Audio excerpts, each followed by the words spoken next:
Hello बच्चों, how are you? कैसे हो आप लोग? चलो, थर्मोडायनेमिक्स का ये लास्ट लेक्चर है। थर्मोडायनेमिक्स के कल वाले लेक्चर में हम देखा था गिब्स एनर्जी के बारे में। और कल के लेक्चर में मैंने आप लोग को एक फॉर्मूला बताया था। देखो यहाँ पे, delta G is equal to delta H minus T delta S. याद है आप लोगों को कल मैंने बताया था थर्मोडायनेमिक्स में। और कल ही के लेक्चर में मैंने आप लोग को एक भी बताया था कि डेल्टा जी का वैल्यू स्पॉन्टेनियस होगा तो क्या होगा, नॉन स्पॉन्टेनियस होगा तो क्या होगा, और उसमें टेम्परेचर का क्या इफेक्ट होगा। ठीक है ना? तो कल का लेक्चर बहुत ही इंपॉर्टेंट था, क्योंकि कल के लेक्चर में आज का कॉन्सेप्ट वेरी करेगा। क्योंकि आज के लेक्चर में बेसिकली हम लोग इस टॉपिक पे फॉर्मूला पे न्यूमेरिकल्स देखने वाले हैं। ठीक है ना? कौन से फॉर्मूला पे भाई? गिब्स एनर्जी वाले फॉर्मूला पे, डेल्टा जी वाले फॉर्मूला पे। तो कल का लेक्चर बहुत इंपॉर्टेंट था। आज के लेक्चर में आप देखो, यहाँ पे जो भी चीजें मैं बता रहा हूँ यहाँ पे देखो। डेल्टा जी के लिए एक्चुअल में देखा जाए बच्चों तो दो फॉर्मूला होता है। एक फॉर्मूला तो ये होता है जिसको हम बोलते हैं Gibbs Helmholtz equation, delta G is equal to delta H minus T delta S. और एक आपका होता है delta G not is equal to minus 2.303 log L N. क्या होता है यहाँ पे? केपी भी होता है, और क्या होता है यहाँ पे? केसी भी होता है यहाँ पे। तो ये भी फॉर्मूला होता है NRT. NRT delta G not is equal to minus 2.0 NRT log L N KP होता है यहाँ पे, और केपी की जगह पे केसी भी हो सकता है। हालांकि ये फॉर्मूला अलग से बताने की ऑलरेडी ये इक्विलिब्रियम में आपने पढ़ लिया होगा। ठीक है ना? तो ये बताने, इस पे बहुत ज्यादा हम लोगों को कुछ करने की जरूरत नहीं, क्योंकि ऑलरेडी ये देखो, ये फॉर्मूला कॉमन है आपको। ये थर्मोडायनेमिक्स में भी है और आपका ये इक्विलिब्रियम में भी है। कौन से इक्विलिब्रियम में भाई? तो आपका आयोनिक इक्विलिब्रियम में ये फॉर्मूला, केमिकल में, यानी कि इक्विलिब्रियम वाले पार्ट में आपको ये फॉर्मूला मिलेगा। तो इस फॉर्मूला को हमने ऑलरेडी पढ़ लिया है, तो हमको फोकस करना है इस वाले फॉर्मूला पे। ठीक है, चलो अब आगे बढ़ते हैं हम। तो आज हम कुछ न्यूमेरिकल्स बनाएंगे बच्चों, एंट्रोपी के बनाएंगे। एंड कुछ न्यूमेरिकल्स हम बनाएंगे किसके? गिब्स एनर्जी के बनाएंगे। तो देखना, ध्यान से देखना, आप एक करके हम डिस्कस करने वाले हैं। ठीक है, देखो, न्यूमेरिकल्स ऑफ थर्मोडायनेमिक्स। ठीक है, देखो यहां पे।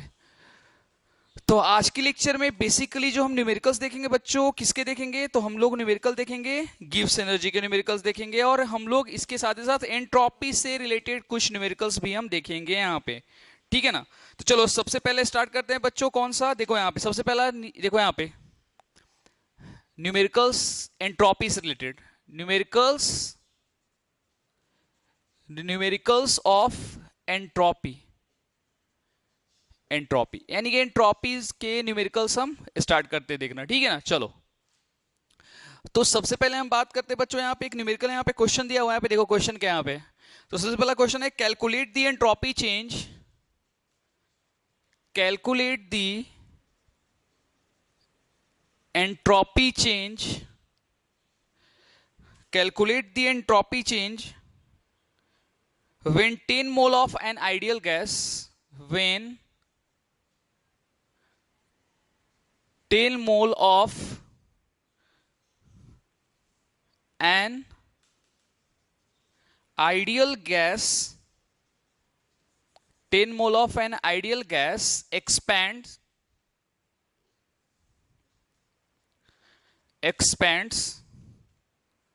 reversibly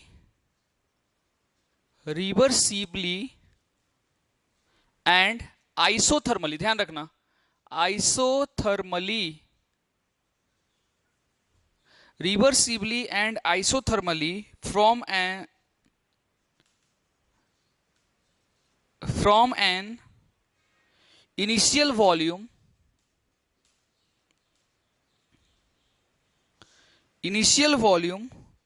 of 10 liter to 100 liter at 300 kelvin temperature. देखो ध्यान से देखना यहाँ पे। तो क्वेश्चन एक बार फिर समझ लेते हैं। क्या बोल रहे हैं यहाँ पे? हमको यहाँ पे एंट्रोपी कैलकुलेट करना है। यानी कि एंट्रोपी बोले तो क्या कैलकुलेट करना है बच्चों? हम लोग को डेल्टा एस फाइंड करना है।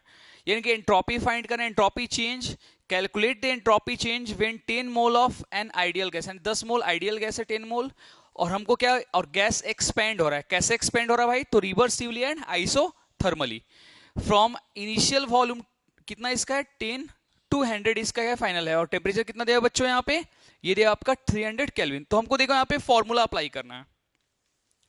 कौन सा फॉर्मूला, देखो यहाँ पे एक फॉर्मूला होता है, entropy change is equal to 2.303, और आपका क्या होता है बच्चों, एन आर लॉग बेस 10 है ये, लॉग बेस 10 क्या होगा बच्चों यहाँ पे V2 अपॉन V1। हालांकि ये फॉर्मूला आपने ऑलरेडी पढ़ा था, लेकिन किसमें पढ़ा था आपको याद है, आपने ये फॉर्मूला पढ़ा था एंथैल्पी के केस में। तो यहाँ पे हम लोग देख रहे हैं, यहाँ पे किसी एंट्रोपी चेंज के लिए देख रहे हैं बच्चों, यहाँ पे क्या, यहाँ पे 2 पॉइंट, यहाँ पे माइनस में नहीं होगा बल्कि यहाँ पे प्लस में होगा, ये चीज ध्यान रखना। जबकि एंथैल्पी के केस में क्या था, ये वैल्यू जो था क्या था, निगेटिव में था। तो ठीक है, तो देखो यहाँ पे क्या होगा, delta S is equal to entropy change equal to क्या होगा, 2.303 N R log base 10 V2 upon V1। चलो इस फॉर्मूला पे हमको पुट करना है, तो चलो इज इक्वल टू 2.303, ठीक है। और उसके बाद एन का वैल्यू कितना दिया हुआ है, नंबर ऑफ मोल कितना दिया बच्चों, देखो यहाँ पे 10 मोल दिया हुआ है यहाँ पे, तो फॉर्मूला पुट करो यहाँ पे 10, और आर का वैल्यू कितना लेंगे हम 8.314, कितना लेंगे बच्चों 8.314। हालांकि जब आप IIT JEE के न्यूमेरिकल जब आप सोल्व करोगे क्वेश्चन को, तो उसमें आपको ये वैल्यू दिया रहेगा कि आपको आर का वैल्यू किस में लेना है, तो उसके लिए कंफ्यूजन नहीं होना है, टेंशन नहीं लेना है, ठीक है ना। चलो तो 8.314 है, उसके बाद लॉग बेस 10 कितना होगा आपका, V2 कितना दे बच्चों 100, और V1 कितना दे बच्चों 10। तो ये कितना आ जाएगा बच्चों, आप इसका पूरा का कैलकुलेशन करोगे तो देखो यहाँ पे log 10 का वैल्यू कितना होता है 1 होता है, तो कितना आ जाएगा इसका पूरा मल्टीप्लाई करने के बाद, तो इसके पूरे कैलकुलेशन के बाद आएगा 191.24 अप्रोक्सीमेटली जूल पर केल्विन। ये इसका आ जाएगा क्या बच्चों, ये इसका फाइनल आंसर आ जाएगा। तो देखो एक बहुत ही इंपॉर्टेंट क्वेश्चन है ये, और एक्चुअली में जो आप ये क्वेश्चन देख रहे हो ये मेंस के लेवल का क्वेश्चन है। हालांकि ये बोर्ड में आपके नहीं है, दूर दूर तक नहीं, हालांकि ये फॉर्मूला भी आपके बोर्ड के बुक में नहीं होगा। तो ये बेसिकली ये जो फॉर्मूला है बच्चों मैंने जो आपको बता रहा हूँ वो बेसिकली किसके लिए, आपका IIT JEE के लिए, ठीक है ना। तो IIT JEE में ये क्वेश्चन आता है, इस टाइप के क्वेश्चन आ सकते हैं कैलकुलेट करने के लिए एंट्रोपी चेंज के लिए। तो आपको कुछ नहीं करना है, आपको देखना है क्वेश्चन पूछा क्या। हालांकि एंट्रोपी में बहुत सारे न्यूमेरिकल बनते हैं, लेकिन किस न्यूमेरिकल में कौन सा फॉर्मूला अप्लाई करना, उसके लिए आपको क्वेश्चन पूरा पढ़ना पड़ेगा। तो जैसे कि देखो यहाँ पे अगर नंबर ऑफ मोल दिया हुआ है, और अगर वॉल्यूम चेंज यहाँ पे दिया हुआ है, यहाँ पे देखो वॉल्यूम चेंज दिया हुआ है, तो हमको फिर फॉर्मूला यही अप्लाई करना है, ठीक है ना। क्योंकि नंबर ऑफ मोल्स दिया हुआ है और वॉल्यूम चेंज दिया हुआ है, तो वॉल्यूम चेंज का मतलब क्या है, V2 अपॉन V1। अब अगर मान लो कि प्रेशर दिया हुआ है, तो प्रेशर के लिए क्या होता है, जस्ट उल्टा होता है यहाँ पे। तो प्रेशर अगर मान लो किसी फॉर्मूला को अगर हम प्रेशर के लिए लेंगे, तो प्रेशर के लिए क्या होगा, entropy change is equal to 2.303 NR log base 10 P1 upon P2 हो जाएगा। V2 अपॉन V1 की जगह पे क्या हो जाएगा बच्चों, P1 अपॉन P2 हो जाएगा। तो बस डिफरेंस इतना का है, बाकी और कोई दिक्कत नहीं है। चलो तो ये तो आपका एक न्यूमेरिकल हो गया। चलो आगे हम बढ़ते हैं और भी कुछ क्वेश्चंस देख लेते हैं, ठीक है। चलो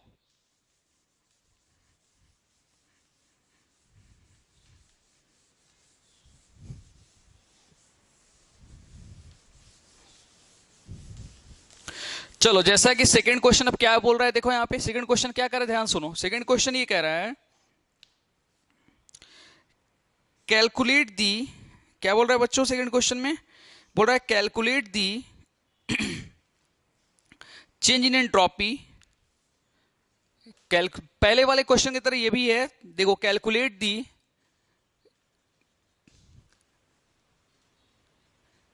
change in entropy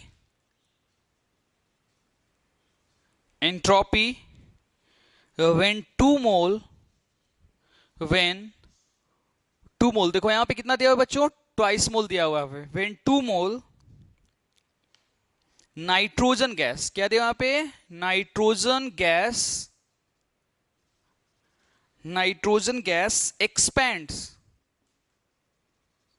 expands isothermally and reversibly। देखो दिखाई, जैसा कि हमको दिखाई पड़ा है कि ये भी क्वेश्चन प्रीवियस क्वेश्चन के तरह ही है, ठीक है ना। Isothermally reversibly from an initial volume of 1 liter to final volume of 10 litre. देखना बच्चों यहां पे एट 27 डिग्री सेल्सियस टेम्परेचर। अब देखो यहां पे मैं ये क्वेश्चन क्यों बता रहा हूं तुम लोग को, क्योंकि तुम लोग सोचोगे सर पहले से ही आप हमने सर ने आप ये क्वेश्चन बता दिया था इस टाइप का, तो फिर क्यों बता रहे हैं। तो चलो मैं इसका आंसर भी दे देता हूं। ये क्वेश्चन मैं स्पेशली इसलिए बता रहा हूं बच्चों कि यहां पे टेम्परेचर दिया हुआ है, तो टेम्परेचर से हमको कंफ्यूजन नहीं होना है। अगर टेम्परेचर दिया हुआ है क्वेश्चन में तो टेम्परेचर से हमको कंफ्यूजन होने की जरूरत नहीं है। हमको सिर्फ क्या देखना है, हमको सिर्फ देखना है यहाँ पे कि मोल्स है और गैस का, और ये वॉल्यूम दिया हुआ है। वॉल्यूम कौन सा, इनिशियल और फाइनल दोनों वॉल्यूम यहाँ पे दिया हुआ है। तो बाकी कुछ नहीं करना, हमको सिर्फ फॉर्मूला हमको क्या करना है वही अप्लाई करना है। कौन सा फॉर्मूला, एंट्रोपी चेंज। बताओ क्या होता है entropy change is equal to, क्या होगा बच्चों यहाँ पे 2.303, क्या हो जाएगा यहाँ पे एन आर, और क्या हो जाएगा यहाँ पे लॉग बेस 10, क्या हो जाएगा यहाँ पे V2/V1। टी नहीं लेंगे क्योंकि फॉर्मूला में टी नहीं है, तो हम क्यों लेंगे, हालांकि क्वेश्चन में रहेगा तो उससे कोई लेना देना नहीं, इसलिए मैं जानबूझ के क्वेश्चन बता रहा हूं। जानबूझ करके मैं ये क्वेश्चन इसलिए बता रहा हूं कि ताकि तुम लोग टी फॉर पुट ना कर दो, क्योंकि फॉर्मूला क्या होता है entropy change delta S is equal to क्या होता है 2.303, क्या होगा बच्चों 2.303 NR log base 10 V2/V1। T नहीं लेना है, ध्यान रखना। अगर टी दिया हुआ भी है क्वेश्चन में तो टी को हमको स्किप करना है, नहीं लेना है। चलो अब फॉर्मूला पे हम पुट कर देते हैं यहाँ पे, तो क्या होगा 2.303 और क्या होगा यहाँ पे इनटू एन का वैल्यू कितना दिया क्वेश्चन में 2, आर कितना दिया हुआ है तो आर का वही लेंगे फिर पहले वाले की तरह 8 पॉइंट क्या लेंगे हम यहाँ पे 314, और फिर क्या लेंगे यहाँ पे लॉग बेस 10, क्या हो जाएगा V2 कितना दिया यहाँ पे 10, और V1 कितना दिया है बच्चों 1। तो बाकी कुछ नहीं कर रहा हूं यहाँ पे, इसका आंसर आ गया डायरेक्ट, क्योंकि लॉग 10 का वैल्यू कितना हो जाएगा 1 आ जाएगा, इसको मल्टीप्लाई कर दो तो टोटल वैल्यू कितना आ जाएगा, इसका वैल्यू आएगा अप्रोक्सीमेटली 31.25 जूल पर केल्विन, ये इसका वैल्यू आएगा। This is answer of this question. तो ये क्वेश्चन मेरा स्पेशली तुम लोग को बताने का पर्पस ये था कि ताकि आपको टेम्परेचर अगर दिया हुआ है तो कंफ्यूजन में ना पड़ो, तो आपको टेम्परेचर से कोई लेना देना नहीं है, आपको सिर्फ वैल्यू इसका क्या करना है बच्चों पुट कर देना है। ठीक है, चलो अब हम आगे बढ़ते हैं। हाँ अब हम एक दूसरे टाइप का क्वेश्चन देख लेते हैं। ठीक है चलो अच्छा एक क्वेश्चन देख लेते हैं। हाँ अब देखो यहाँ पे नेक्स्ट क्वेश्चन क्या कर रहा है, देखो यहाँ पे अब नेक्स्ट जो क्वेश्चन मैं बताने वाला हूँ बच्चों वो है तो एंट्रोपी का ही क्वेश्चन, लेकिन वो प्रेशर से रिलेटेड है। जो अभी तक आप क्या पढ़ रहे हो यहाँ पे वॉल्यूम का, अभी अब नेक्स्ट क्वेश्चन जो हम देखेंगे वो किसका देखेंगे बच्चों प्रेशर से रिलेटेड, प्रेशर का इफेक्ट क्या पड़ेगा। तो चलो देखो यहाँ पे ध्यान से देखना।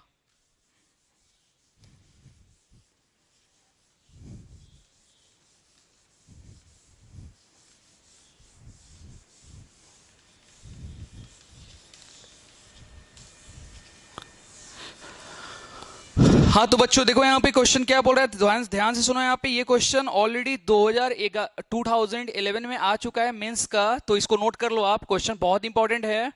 अगर जेई की अगर आप प्रिपरेशन का तो जेई के लिए इंपॉर्टेंट इस टाइप के क्वेश्चन हो जाते हैं, ठीक है ना। बोर्ड के लिए क्वेश्चन इंपॉर्टेंट उतना ज्यादा नहीं है।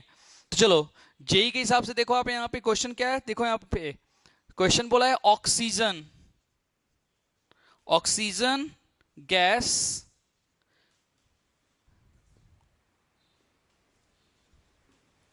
वेट इसका कितना दिया यहाँ पे 128 ग्राम्स है क्वेश्चन में, is expanded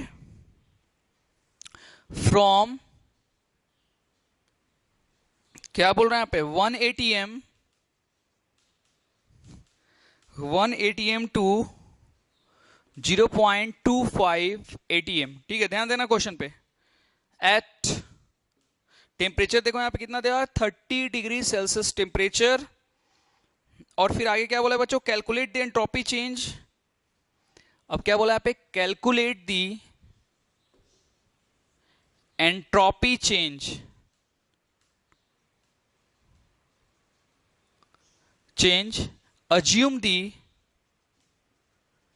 assume the gas to be ideal.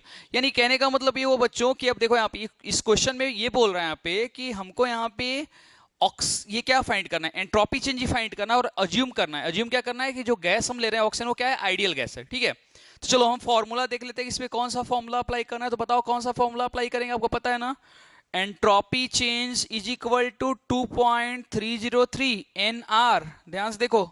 और यहाँ पे जो क्या बोला, यहाँ पे प्रेशर बोला, यहाँ पे देखो एक्सपेंडेड, एटीएम में दिया हुआ है ना, तो एटीएम में तो वॉल्यूम होगा नहीं, यहाँ पे क्या होगा, ये आपका हो जाएगा यहाँ पे प्रेशर। तो क्या हो जाएगा बच्चों यहाँ पे लॉग बेस 10 क्या हो जाएगा यहाँ पे P1 अपॉन क्या हो जाएगा बच्चों P2। अब कुछ नहीं करना है आपको, फॉर्मूला पे जस्ट पुट कर देना है। चलो फॉर्मूला पुट करो अब आप 2.303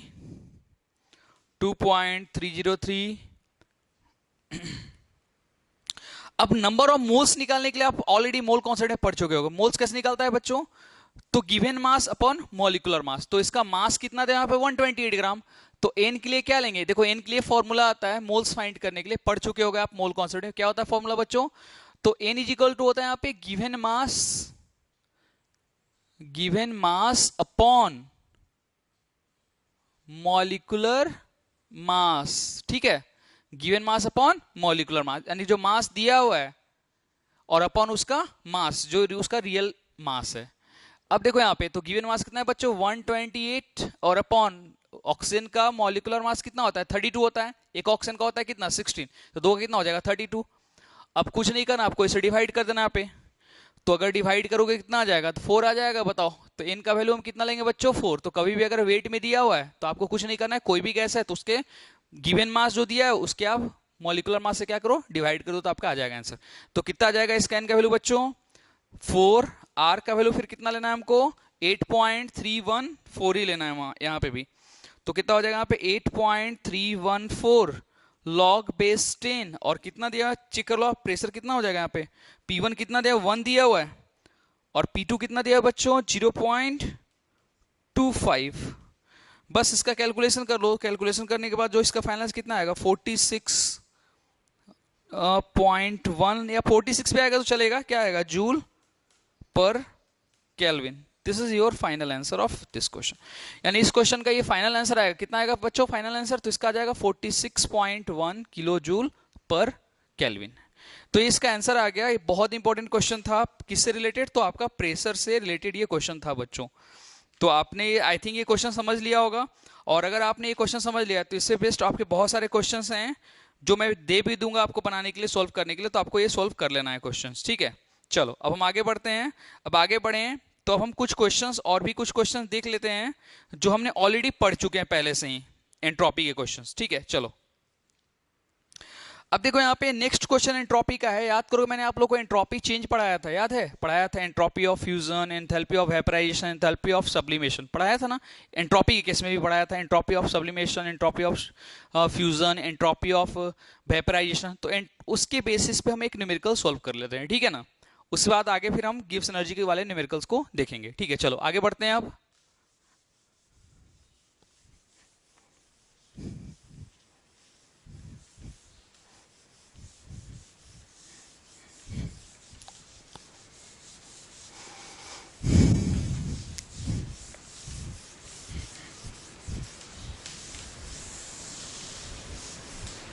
हाँ तो देखो बच्चों यहाँ पे क्वेश्चन क्या बोल रहा है, यहाँ पे देखो, यहाँ पे क्वेश्चन यहाँ पे क्या बोल रहा है, सुनो समझो। यहाँ पे क्वेश्चन बोल रहा है कैलकुलेट द एंट्रोपी चेंज। देखो हर एक में कैलकुलेट एंट्रोपी चेंज है, लेकिन फॉर्मूला हमको अलग अलग लगाना है। अब फॉर्मूला कैसे लगाना है वो डिपेंड करेगा क्वेश्चन पूरा क्या बोल रहा है, ठीक है ना, ये चीज ध्यान रखना। तो कैलकुलेट द एंट्रोपी चेंज, क्या बोल रहा है बच्चों, कैलकुलेट द एंट्रोपी चेंज। पूरा क्वेश्चन क्या है यहाँ पे, for the fusion of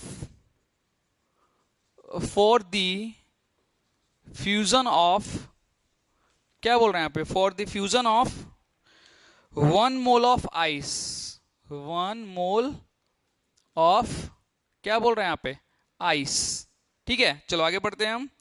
1 mole of ice, अब क्या बोल रहा है यहाँ पे, the melting point,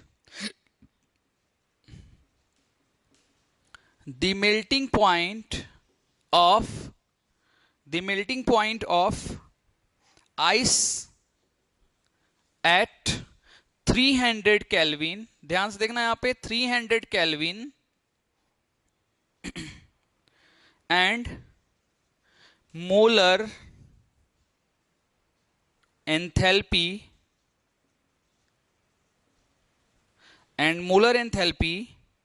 of fusion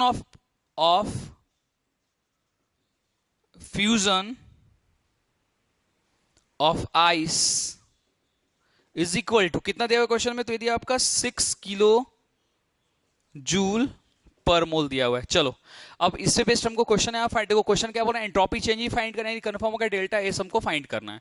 अब क्या बोल रहा है, किसके लिए फाइंड करना है, for the fusion of 1 mole of ice, 1 mole of ice के लिए फाइंड करना है हमको।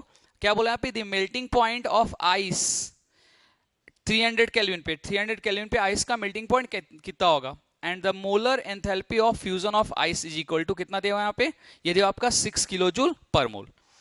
तो टेम्परेचर यहाँ पे कितना दिया 300 kelvin and molar enthalpy of ice का फ्यूजन का कितना होगा 6 किलो जूल पर मोल। तो चलो हमको फॉर्मूला अप्लाई करना है बच्चों, तो क्या होता है डेल्टा एफ, एफ मतलब फ्यूजन हो जाएगा यहाँ पे, entropy change is equal to कितना होगा बच्चों, delta F H upon enthalpy upon T, formula apply कर दो, कितना दिया सबका। तो पहले देखो यहाँ पे, सबसे पहले यहाँ पे delta F H enthalpy of fusion कितना दो 6 इंटू 10 टू दी पावर, क्या करेंगे बच्चों हम यहाँ पे 3 कर देते हैं यहाँ पे, तो ये क्या हो जाएगा किलो जूल से किस में कन्वर्ट हो जाएगा, जूल में कन्वर्ट हो जाएगा यहाँ पे। और आगे देखो अब यहाँ पे, और टेम्परेचर कितना है बच्चों यहाँ पे 300 केल्विन दिया हुआ है टेम्परेचर, ठीक है। तो चलो फॉर्मूला अप्लाई करो यहाँ पे, क्या फॉर्मूला अप्लाई होगा बच्चों, delta F entropy of fusion is equal to क्या हो जाएगा यहाँ पे, ये आपका हो जाएगा यहाँ पे 6 इंटू 10 टू दी पावर 3। क्यों ऐसा 6 10 पावर 3 क्यों किया, क्योंकि किलो जूल को हमने जूल में कन्वर्ट कर दिया। और अपॉन क्या हो जाएगा बच्चों यहाँ पे, टी कितना दिया यहाँ पे 300 केल्विन। तो अब आपको क्या करना है, इसका वैल्यू फाइंड करोगे तो इसका अप्रॉक्सीमेट वैल्यू अगर आप कैलकुलेट करोगे तो कितना आएगा बच्चों यहाँ पे, तो इसका लगभग वैल्यू आ जाएगा आपका 20 जूल पर केल्विन पर मोल। अब ये क्यों आएगा, क्योंकि इसका यूनिट ही होता है, एंट्रोपी का यूनिट क्या होता है, एंट्रोपी का यूनिट होता है आपका जूल पर केल्विन पर मोल। और एंथैल्पी का क्या होता है बच्चों, तो एंथैल्पी का जो यूनिट होता है क्या होता है आपका किलो जूल पर मोल। तो ये ध्यान रखना, मैंने आज के 2-3 लेक्चर पहले मैंने बोला था कि जेईई मेंस में ये भी क्वेश्चन आ चुका है कि what is the unit measurement unit of entropy, mains का ये क्वेश्चन है, यानी कि हम लोग एंट्रोपी को मेजर किस में करते हैं, किस चीज में करते हैं, तो उसका आंसर क्या हो जाएगा जूल पर केल्विन पर मोल। तो फिलहाल इस क्वेश्चन के लिए इसका वैल्यू कितना आएगा बच्चों 20 जूल पर केल्विन पर मोल, ठीक है। चलो हम आगे बढ़ते हैं, और आगे बढ़ने के बाद हम कुछ न्यूमेरिकल सब देख लेते हैं किसके, गिव्स एनर्जी से रिलेटेड, जो कि आपका इंपॉर्टेंट है। पॉइंट ऑफ इंपॉर्टेंट क्यों है भाई, तो इंपॉर्टेंट इसलिए है क्योंकि इस पे क्वेश्चंस बोर्ड में भी आते हैं, और इसमें कोई डाउट वाली बात नहीं, इसके क्वेश्चन आपको जेईई मेंस में भी आते हैं। तो चलो ठीक है, तो अब स्टार्ट हो जाओ, किसके लिए तैयार हो जाओ आप, numericals of and gives energy solve करने के लिए, ठीक है। चलो इरेज करता हूं इसको, देखो इधर ध्यान से।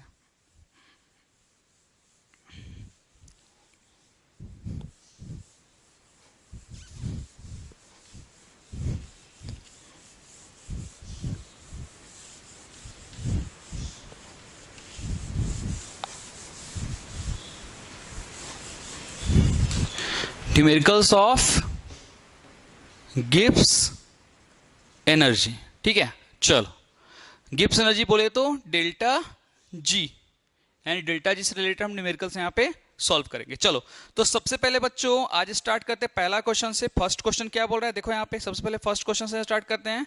देखो फर्स्ट क्वेश्चन ये बोला है, देखो हमारे पास एक रिएक्शन दिया हुआ है फॉर द रिएक्शन। क्वेश्चन क्या है बच्चों, देखो यहाँ पे for the reaction, reaction given है हमारे पास।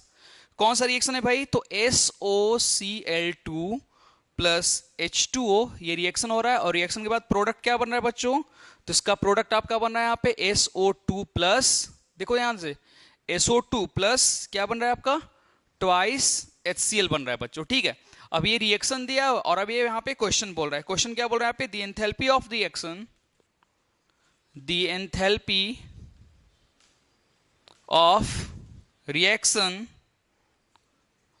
रिएक्शन इज, क्या बोला यहाँ पे 440 kilo 40 kilojoule and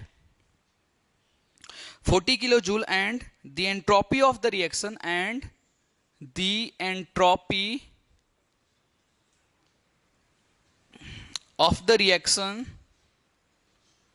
and the entropy of the reaction is कितना बोल रहे हैं बच्चों यहाँ पे 336 क्या बोल रहे हैं यहाँ पे जूल पर केल्विन। ठीक है, अब क्वेश्चन क्या बोला यहाँ पे,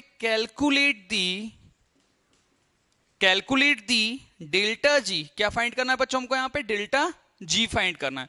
तो कैलकुलेट दी डेल्टा जी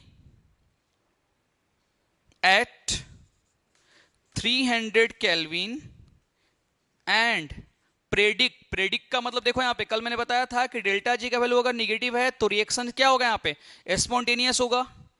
अगर डेल्टा जी का वैल्यू पॉजिटिव है तो रिएक्शन क्या होगा, नॉन स्पॉन्टेनियस होगा। और इसके साथ साथ कल मैंने ये भी बताया था आप लोग को कि डेल्टा जी अगर मान लो कि अगर निगेटिव है तो रिएक्शन क्या हो, रिएक्शन इज एक्सोथर्मिक रिएक्शन। अगर डेल्टा जी का वैल्यू अगर पॉजिटिव है तो रिएक्शन क्या होगा आपका, एंडोथर्मिक रिएक्शन होगा। तो ये देखो यहाँ पे क्या बोल रहे हैं यहाँ पे 300 केल्विन एंड क्या बोल रहे हैं यहाँ पे, and predict the nature of the reaction and predict the nature of the reaction, यानी कि रिएक्शन के नेचर को भी आपको पता करना है कि रिएक्शन जो है उसका नेचर कैसा होगा। ठीक है ना। तो देखो यहाँ पे बहुत ही डिफिकल्ट क्वेश्चन एक बार फिर से मैं आता हूँ। हमारे पास एक इक्वेशन दिया हुआ है बच्चों और हमको ये पता करना है कि हमको यहाँ पे क्या एंथैल्पी ऑफ रिएक्शन दिया हुआ है, यहाँ पे यानी डेल्टा एच का वैल्यू दिया हुआ है हमारे पास, and the entropy of the reaction, entropy का भी वैल्यू दिया हुआ है बच्चों। Calculate the delta G. तो देखो यहाँ पे फॉर्मूला कौन सा अप्लाई करते हैं हमारे सभी बच्चों को पता चल ही चुका होगा क्वेश्चन देख करके ही। कौन सा फॉर्मूला ऐसे अप्लाई करेंगे बच्चों, तो delta G is equal to delta H minus T delta S, यानी कि कल हमने जिस फॉर्मूला को देखा था इस फॉर्मूला को क्या बोलते हैं हम, गिब्स हेल्महोल्ट्ज इक्वेशन। चूंकि इस दिखाई पड़ रहा है कि सबका वैल्यू दिया हुआ है, डेल्टा एच का वैल्यू दिया हुआ है, डेल्टा एस का वैल्यू दिया हुआ है और टी का वैल्यू दिया, यानी enthalpy change, entropy change, temperature सभी का वैल्यू दिया हुआ है। और सीधा क्वेश्चन क्या पूछ रहा है हमको यहाँ पे, गिब्स एनर्जी का वैल्यू क्या होगा, है ना क्वेश्चन। तो देखो यहाँ पे कैसे इसको फाइंड करना है, बस कुछ नहीं करना है बच्चों, इसके वैल्यू को आप अप्लाई कर दो। तो इसका वैल्यू कितना दिया यहाँ पे, इसका एंट्रोपी ये एंथैल्पी चेंज का वैल्यू कितना दिया है, 40 दिया हुआ है यहाँ पे। अब इसके बाद माइनस टेम्परेचर कितना है बच्चों, तो 300 केल्विन दिया हुआ है यहाँ पे, केल्विन में लेना है, into 10 to the power minus, और हाँ उसके बाद फिर कितना दिया यहाँ पे 336, ये क्या हुआ यहाँ पे जूल में दिया हुआ है, तो इसको हम किलो जूल में, ये जूल पर केल्विन है तो हमको इसमें क्या करना है किलो जूल में कन्वर्ट करते हैं। हम क्या करेंगे यहाँ पे 10 टू द पावर माइनस 3 कर देंगे। और उसके बाद इसका पूरा का कैलकुलेशन करोगे तो पूरे के कैलकुलेशन करने के बाद इसका वैल्यू कितना आएगा, अप्रॉक्सीमेट इसका वैल्यू आएगा लगभग 60 पॉइंट समथिंग बोले तो 8 के लगभग आएगा। तो 60.8 क्या आ जाएगा इसका वैल्यू, इसका वैल्यू आ जाएगा 60.8 किलो जूल आ जाएगा। This is unit of delta G. तो ये इसका क्या आ गया बच्चों, फाइनल आंसर इसका आ गया 60.8 किलो जूल। अब ये वैल्यू जो आएगा बच्चों क्या कंफर्म यहाँ पे निगेटिव में आएगा, माइनस में इसका वैल्यू आएगा। तो माइनस में इसका वैल्यू आएगा, देखो यहाँ पे माइनस, तो इसका वैल्यू क्या आएगा 40 में से पूरा का कैलकुलेशन करोगे तो क्या आएगा, इसका वैल्यू कंफर्म आएगा क्या आपका माइनस में आएगा। तो इसका मतलब ये तो यहाँ पे क्लियर हो गया, काफी हद तक क्लियर हो गया कि डेल्टा जी का वैल्यू निगेटिव आ रहा है। और डेल्टा जी का वैल्यू अगर निगेटिव आ रहा है तो इसका मतलब क्या है, रिएक्शन इज क्या होगा यहाँ पे, रिएक्शन इज स्पॉन्टेनियस। क्या होगा बच्चों यहाँ पे, रिएक्शन इज स्पॉन्टेनियस। तो यहाँ पे लिख भी दो कि यहां पे क्या होगा, रिएक्शन इज स्पॉन्टेनियस। अब रिएक्शन स्पॉन्टेनियस क्यों होगा, बिकॉज द वैल्यू ऑफ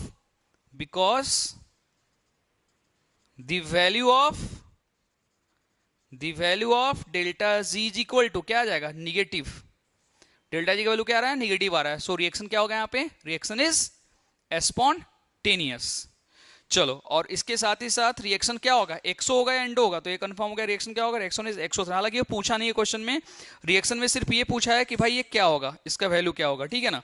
चलो हम आगे बढ़ते हैं बच्चों और एक क्वेश्चन और कर लेते हैं ताकि आपको हेल्प हो जाएगा। ठीक है, चलो एक न्यूमेरिकल और कर लेते हैं, इससे उतना काफी होगा आपको इस फॉर्मूला पे समझने के लिए और आगे क्वेश्चन सॉल्व करने के लिए। ठीक है ना। चलो आगे बढ़ते हैं। देखो इधर नेक्स्ट क्वेश्चन।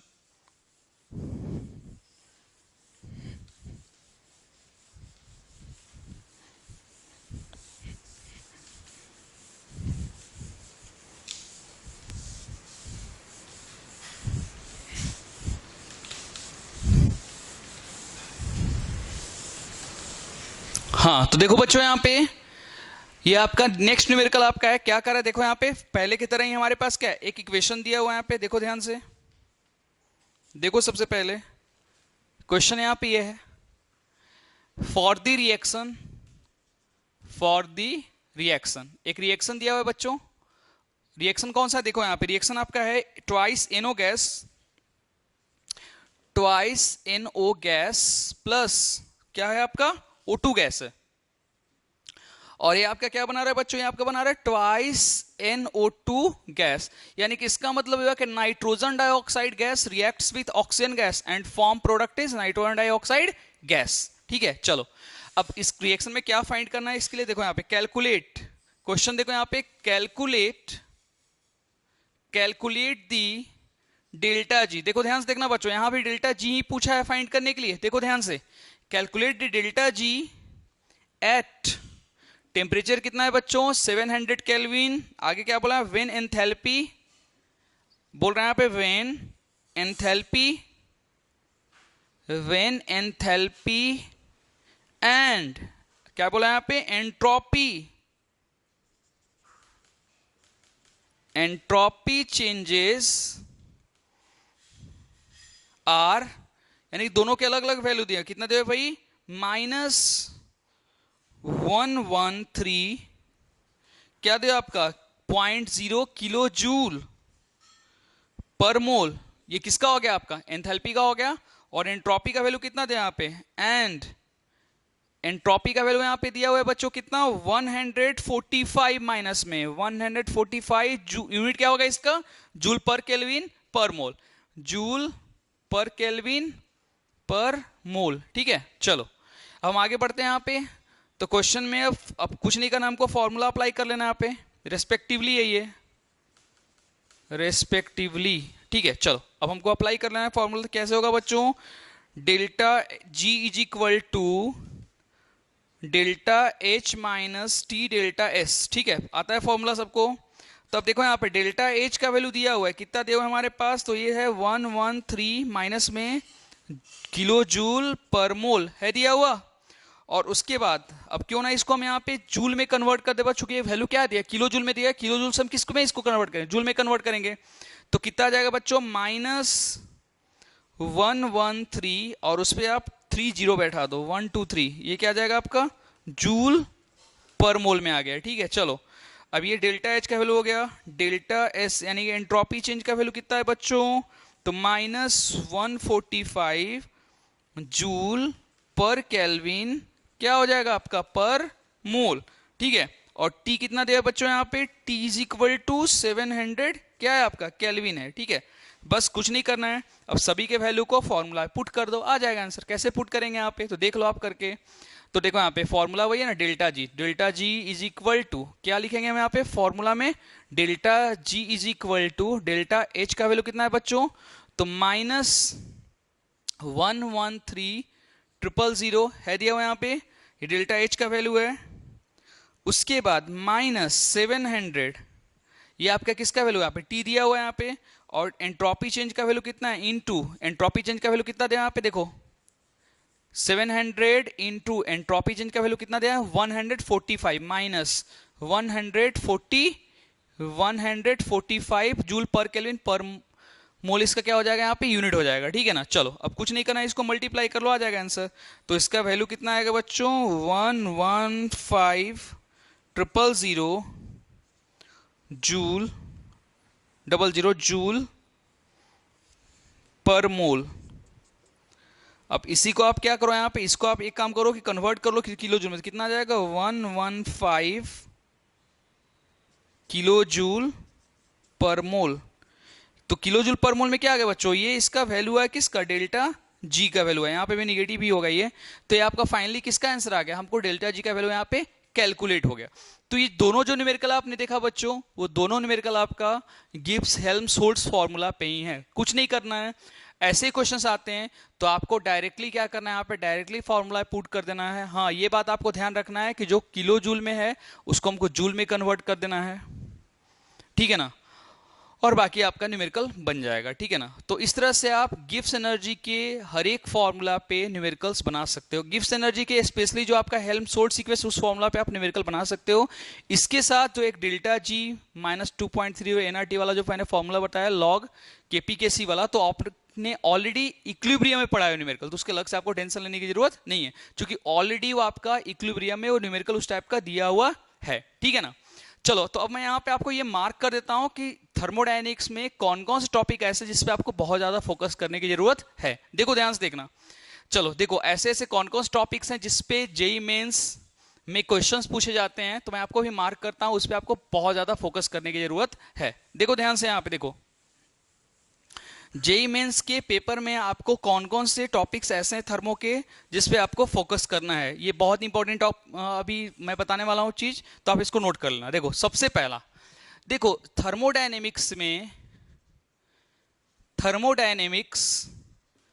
से जेई में दो टाइप के क्वेश्चन आते हैं। अब ये दो टाइप के क्वेश्चन कौन से आते हैं बच्चों, तो एक आता है आपका